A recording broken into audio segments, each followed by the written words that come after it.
اور سیاسی معاملات میں کوئی فرق نہیں رہ گیا. عدالتوں میں زیادہ سیاست ہو رہی ہے اور جو ہے لیگل میٹرز پارلیمان کے اندر زیادہ ہو رہے ہیں. تو میں ساتھ آپ سے یہ پوچھنا چاہوں گا کہ جو مذاکرات کا ہے، کیونکہ اس کے اندر ایک لیگل کوسچنز بھی آ جاتے ہیں، جوڈیشل کمیشنز ہیں، اس کے اندر لیگیلٹی ہے، جس طرح انہوں نے کہا رانا ثناءاللہ نے کہ جناب یہ تو پہلے ہی سپریم کورٹ جواب دے گی ہے. تو آپ کو لگتا ہے، آپ کی کیا گٹ فیلنگ ہے کہ اس میں سے کچھ نتیجہ نکلے گا؟ بہت شکریہ عامر صاحب. سب سے پہلے تو جو آپ نے مجھے ایک لیگل اور پولیٹیکل اینالسٹ کا درجہ دیا، میں آپ کو بتاؤں کہ میں صرف طالب علم ہوں اور اپنی ناقص سی رائے آپ کے سامنے پیش کر دیتا ہوں. سب سے پہلے تو یہ کہ جوڈیشل کمیشن کی جب بات کی جاتی ہے، اور اگر آپ آج کا پی ٹی آئی کا لیٹر بھی دیکھیں جو انہوں نے ڈیمانڈز کا پریزنٹ کیا، اس میں اور حکومت کے جس کمیشن کی اب سے پہلے بات کری تھی اس میں تھوڑا سا فرق ہے. ایک کمیشن حکومت کے پاس ثوابدید ہے بنانے کا، جو کہ انکوائریز کمیشن کے نیچے بنایا جاتا ہے. جب حکومت کوئی کمیشن بنائے اپنے متعلقہ قانون انکوائریز کمیشن کے نیچے، تو اس کے اندر حاضر سروس جج کو نہیں لگایا جاتا. اس کے اندر ایک ریٹائرڈ جج یا کسی ریٹائرڈ آفیسر، ماضی میں اس طرح کی بہت ساری ایگزامپلز آپ کو یاد ہوں گی، ان کو لگایا جاتا ہے. اس کو انکوائری کمیشن کہتے ہیں، اس کو جوڈیشل کمیشن نہیں کہتے. جہاں پہ بھی حاضر سروس جج صاحبان جو کسی بھی ہائی کورٹ میں یا سپریم کورٹ کے اندر سرو کر رہے ہوں، ان کو کسی کمیشن کے اندر اپوائنٹ کرنے کا اختیار ڈائریکٹلی حکومت کے پاس نہیں ہے. اس کی پرمیشن، اس کی ریکویسٹ حکومت کو متعلقہ چیف جسٹس کو بھیجنی پڑتی ہے. اگر صوبے میں بنانا ہے تو صوبائی چیف جسٹس کو، ورنہ سپریم کورٹ کے چیف جسٹس کو. اور جو ایکٹیو سروس جج اگر اس کے اوپر ایک مقرر کیا جائے، ایک یا ایک سے زیادہ، تو اس کو جوڈیشل کمیشن کہتے ہیں. پہلا والا انکوائری کمیشن ہے، دوسرا جوڈیشل کمیشن ہے. پاکستان تحریک انصاف کی جو آج کی ریٹن ڈیمانڈز تھیں، اس کے اندر اسپیسیفکلی کہا گیا کہ چیف جسٹس صاحب کی اپینین کے ساتھ ایک کمیشن جس کے اندر دیگر جج صاحبان بھی شامل ہوں، اس کو تشکیل دیا جائے، اور حکومت اس کے لیے ایک خط لکھے، یعنی کہ ریکویسٹ کرے چیف جسٹس کو. اور یہ جوڈیشل کمیشن ہوگا، یہ حکومت کے تابع نہیں ہوگا. اس کے جوڈیشل ٹی او آرز ہوں گے، کچھ مشاورت کے ساتھ بنائے جائیں گے. اور امید یہ کی جا رہی ہے کہ اگر ایک ایسا کمیشن جو کہ مشاورت سے پی ٹی آئی اور گورنمنٹ کے بنایا جائے اور وہ جوڈیشل ہو، تو اس کا جو بھی فیصلہ ہوگا وہ ایک دفعہ پاکستان کے اندر اس بات کو کنکلوڈ کر دے گا، کم از کم ایک لیگل پروسیس کے اندر، کہ 26 نومبر کی رات کو کیا ہوا اور 9 مئی کے اندر کیا حقیقت ہے. 2 کمیشنز کی بات ہو رہی ہے پاکستان کے اندر. عامر صاحب، اس کے اندر تو کوئی کیا ہم اس کے اندر گزارش کریں کہ پاکستان کے اندر ایک ڈائیلاگ ہونا چاہیے. ہم بہت عرصے سے اس منوتو کے اندر پھنسے ہوئے ہیں کہ ڈائیلاگ اگر کوئی بھی شخص دوسرے سے بات کر لے تو یہ این آر او مانگ رہا ہے، ایک پہلا واپس جواب دے دے کہ میری یہ 3 ڈیمانڈز ہیں، تو این آر او ڈیمانڈ کر لیا، دوسرے نے کسی سے ملاقات کر لی. تو یہ این آر او نہیں ہے. این آر او کا جو بائی دا وے آپ سے ہم نے سیکھا، آپ کو سن کے سیکھا کہ نیشنل ریکنسیلیشن آرڈیننس تو ایک مشرف صاحب کے وقت ایک ایسا قانون تھا جس کے تحت کیسز کو معاف کیا گیا تھا، قانونی طور کے اوپر معاف کیا گیا تھا ایک آرڈیننس سے، اور کہا گیا تھا کہ یہ مقدمے اب سے ختم ہو گئے. ایک لمحے ایک جرم تھا، اگلے لمحے کوئی جرم ایگزسٹ ہی نہیں کر رہا تھا، تمام مقدمے واپس ہو گئے. اس طرح کی کوئی بات یہاں پہ نہیں ہو رہی. یہاں پہ بات یہ ہو رہی ہے، جو آج کی ڈیمانڈز پڑھ کے بھی نظر آتا ہے، بات یہ ہو رہی ہے کہ کچھ چیزوں کی حقیقت تک پہنچنا ضروری ہے اس ملک میں ایک پولیٹیکل ہیلنگ ہونے کے لیے. صرف یہ کافی نہیں کہ آپ 2 لوگوں کا آپ ایک بند کمرے کے اندر ایک فیصلہ کریں، 4 لوگ بیٹھ کے، خواہ اس میں عمران خان صاحب بھی شامل کیوں نہ ہوں، وہ ایک بند کمرے کے اندر بیٹھ کے فیصلہ کریں اور عوام کے اوپر مسلط کر دیا جائے اور کہا جائے کہ ایک سیٹلمنٹ ہو گئی.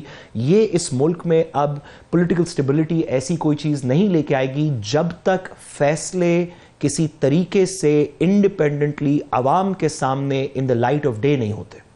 اور اس طرح کی کوئی بھی پولیٹیکل ریکنسیلیشن کرنے کے لیے جس کے اندر تمام سائڈز، آرمی چیف نے بھی 2 دن پہلے کہا کہ تمام سائڈز اپنی غلطیوں کا کچھ اعتراف کرے، کوئی وہاں سے آگے کوئی چلنے کا سدباب نکلے، اس کا تعین کرنے کے لیے کوئی ایک سائیڈ فیکٹس کو ڈٹرمن نہ کرے. ایک جوڈیشل کمیشن، ایک ایسا کمیشن جس میں جج صاحبان جو آپ کے اور میرے فنڈامنٹل رائٹس کے رکھوالے ہیں، وہ مل کے ایک فیصلہ کر دیں تاکہ دودھ کا دودھ پانی کا پانی ہو جائے. اب لوگ اس کمیشن سے ہماری ماضی کی تاریخ کو دیکھتے ہوئے کمیشن سے لوگ بڑے ڈس انفرینچائزڈ ہیں. لوگ کہتے ہیں کمیشنز میں کچھ نہیں ہوتا، حکومت کہتی ہے کمیشن نان اسٹارٹر. اس میں سے کئی بدنام ہوئے ہیں کہ کمیشن کے نام سے لوگ جو ہے نالا ہو جاتے ہیں. مگر جس طرح ارشد شریف کا ہم ترلا کر کے مر گئے ہیں کہ وہ بنا دیا جائے, جہاں بنانا ہوتا ہے بنا لیا جاتا ہے اور اپنی مرضی کا بنا لیا جاتا ہے. جائے دیکھیے گا. جی آپ نے بالکل درست کہا, اور یہ بات درست ہے کہ پاکستان کی ایک بڑی عجیب سی تاریخ ہے کمیشنز کے ساتھ, لیکن ہمیں اس حقیقت کو اپنے سامنے رکھنا چاہیے کہ پاکستان کے اندر یہ ضروری نہیں ہے, آپ کی اجازت سے سر میں کہوں کہ یہ ضروری نہیں ہے کہ ایک پولیٹیکل سیٹلمنٹ ہو. پولیٹیکل سیٹلمنٹ تو 4 لیڈران مل کے ایک کمرے کے اندر کر سکتے ہیں کہ ہم فلاں لیجسلیشن کے حق میں ووٹ کریں گے, فلاں کے خلاف کریں گے. پولیٹیکل سیٹلمنٹس نے پاکستان کو یہاں تک پہنچایا. پاکستان کے اندر ایک نیشنل سیٹلمنٹ کی ضرورت ہے, ایک ایسی سیٹلمنٹ جس میں 4 سیاستدان 2 لیڈران صرف شامل نہ ہوں, ایک انسٹیٹیوشنل ڈائیلاگ ہو اور عوام شامل ہوں, تمام سٹیک ہولڈرز اور عوام کے سامنے ہو. نیا کانٹریکٹ ہی سوشل کانٹریکٹ کر لیں, پولیٹیکل کانٹریکٹ کریں, جو بھی کر لیں, مگر یہ تمام جو آپ یہ کہہ رہے ہیں کہ یہ صرف آپس میں 2 پارٹیوں کی پولیٹیکل پارٹیز کے بیٹھ کے یا 4 کے نہیں فرق پڑے گا, یہ ایک لارجر انسٹیٹیوشنل سیٹلمنٹ ہوگا. جی, کیونکہ ہمیں جو رزلٹ چاہیے, ہمیں رزلٹ یہ چاہیے کہ پاکستان کے اندر پولیٹیکل سٹیبلٹی ہو, سب لوگ اپنی تھوڑی سی بیلٹ کس کے ملک کی بہتری کے لیے کام کرنا شروع کریں, ہم کچھ باتوں کو تسلیم کریں کہ ہمیں کسی طریقے ایکسپورٹس کو بڑھانا پڑے گا, ہماری نیشنل سیکیورٹی کی کیا پالیسی ہے, ہماری پالیٹکس کا کیا ڈومین ہے, ہماری عدالتوں کا کیا اختیار ہے. ان بنیادی چیزوں کے اوپر اگر کوئی بھی پاکستان کے اندر ڈائیلاگ ہوگا تو وہ صرف تب کامیاب ہوگا جب لوگوں کا بائی ان ہوگا اس کے اندر, جب لوگ اس بات کو تسلیم کریں گے کہ فیصلے سب کے سامنے ہوئے. ان فیصلوں کی بنیاد رکھنے کے لیے ہمیں کچھ فیکٹس ایسرٹین کرنے چاہیے جو میرا خیال ہے اس طرح کے کمیشن میں ہوتے ہیں. میں ایک لیکن گزارش کرتا چلوں, آپ نے شروع میں بھی بات کی اور یہ بات اس لمحے پہ بھی بڑی ضروری ہے. ہماری دوسری ریسنٹ تاریخ کی ایک ہمارا پرابلم یہ بھی انفارچونیٹلی رہا ہے کہ ہم نے قانونی مسائل کا سیاسی جواب دینے کی کوشش کی اور سیاسی مسائل کا قانونی جواب دینے کی کوشش کی. جب پوچھا گیا کہ ایون فیلڈ کی رسیدیں کدھر ہیں تو ہم نے اس کے اوپر ایک سیاسی جواب دینے کی کوشش کی اور قانونی دلائل نہیں دیے. جب پوچھا گیا کہ اس پولیٹیکل پارٹی کے ساتھ کیا کرنا ہے, کیا پی ٹی آئی 2024 کا الیکشن لڑے گی نہیں لڑے گی, تو ہم نے اس کا سیاسی جواب دینے کے بجائے قانونی ایک فیصلہ کیا کہ ان سے بلے کا نشان لے لیں, فلانے آروز کر لیں. اس طرح پاکستان کے پولیٹیکل اور لیگل مسائل سالو نہیں ہوں گے. پاکستان کو اپنے پولیٹیکل مسائل کا پولیٹیکل سلوشن چاہیے جس کے اندر انسٹیٹیوشنز انوالوڈ ہوں, اور جو ہمارے قانونی مسائل ہیں ان کو ہم 26ویں ترمیم کی طرح چیزوں سے شہید نہ کریں, ان کا کوئی منطق سے قانونی سلوشن نکالیں. اس ملک نے تا قیامت موجود رہنا ہے, یہاں کے لوگوں کو اپنے اداروں پہ اعتبار ہونا چاہیے, اپنی سیاست پہ اعتبار ہونا چاہیے, ایک نیشنل ڈائیلاگ کے بغیر یہ نہیں ہوگا. آپ نے بڑی اچھی بات کی ہے, بگ پکچر پیش کی ہے, مگر میرا خیال ہے کہ یہ کمیشن کا اس کی تفتیش کروانا, یہ دونوں واقعات 9 مئی اور یہ 27 نومبر کی ہونا اس لیے بھی ضروری ہے کہ یہ اتنی بڑی دراڑ, یہ دونوں جو ہیں ایسے واقعات ہیں جنہوں نے ایک نیکسٹ میرا خیال ہے کہ 1971 کے بعد جس کے اندر by the way Mahmood ur Rahman commission بنایا گیا جو کہ پھر پبلک نہیں آج تک کیا گیا, نہ ہی امپلیمنٹ کیا گیا, تو آج تک یہ بحث رہتی ہے کہ کس کا کیا قصور تھا, کہ یہ بھٹو نے توڑا, مجیب نے توڑا, کس آرمی نے توڑا, یا نے توڑا. یہ آج تک 50 سال سے یہ سلسلہ جاری ہے. تو ان میں بھی میں سمجھتا ہوں وہ لائنز کراس کی گئی ہیں. 9 مئی کے اندر بھی جو ہے ایک بڑا ہی کنٹروورشل نیریٹیوز کی وار ہے. پھر یہ جو لائن کراس کی گئی ہے کہ پولیٹیکل ورزر کے اوپر جو ہے فائرنگ ہوئی ہے یہ, اور لوگوں کی لاشیں گری ہیں پروٹیسٹرز کی, یہ بھی بہت بڑی اس کی تفتیش آج نہیں تو کل کروانی تو پڑے گی, ورنہ تو اس کے میں سمجھتا ہوں پی ٹی آئی کی وجہ سے نہیں, شاید یہ اس ملک کے لیے اور اس کی قوم کے لیے جو ہے بڑا ضروری ہے اس کو فیصلہ کر لیں.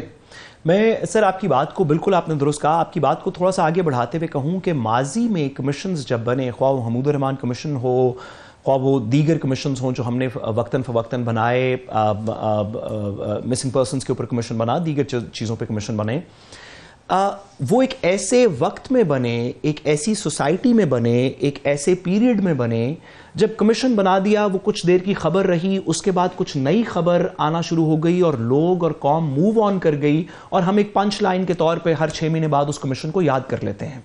وہ ایک ایسا وقت تھا جس میں نیریٹو کنٹرول ہو سکتا تھا, جو لوگ سوال پوچھتے تھے وہ چند مخصوص لوگ تھے, وہ چند پلیٹ فارمز پہ صرف سوال پوچھتے تھے, چند اخباریں تھیں, چند ٹیلی ویژن کی چیزیں تھیں, چند دیگر پلیٹ فارمز تھے. اب دنیا گئی ہے بدل.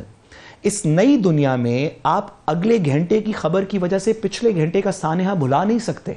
لوگ بار بار سوال پوچھتے رہیں گے.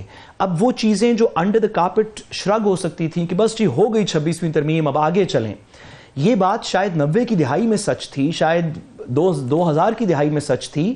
اب آئے دن ہر روز شام کو ہر ٹھیلے پہ, ہر ویلاگ میں, ہر سوشل میڈیا کے انپٹ پہ, ہر کلاس روم میں, ہر ڈرائنگ روم میں یہ باتیں ہو رہی ہیں اور لوگ ایک دوسرے کو بھولنے نہیں دے رہے.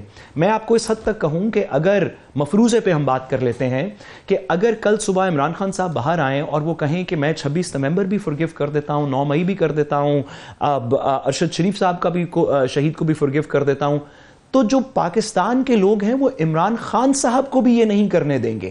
وہ ان سے بھی کہیں گے کہ آپ اس ڈیل کا یا اس فرگیونس کا ابھی فوراً حصہ نہ بنے, اس کا کوئی مداوع کریں, کوئی ٹروتھ اینڈ ریکنسیلیشن ہو, کوئی سیٹلمنٹ ہو. اس سینٹیمنٹ کا جو آپ بات کر رہے ہیں وہ ہم نے 27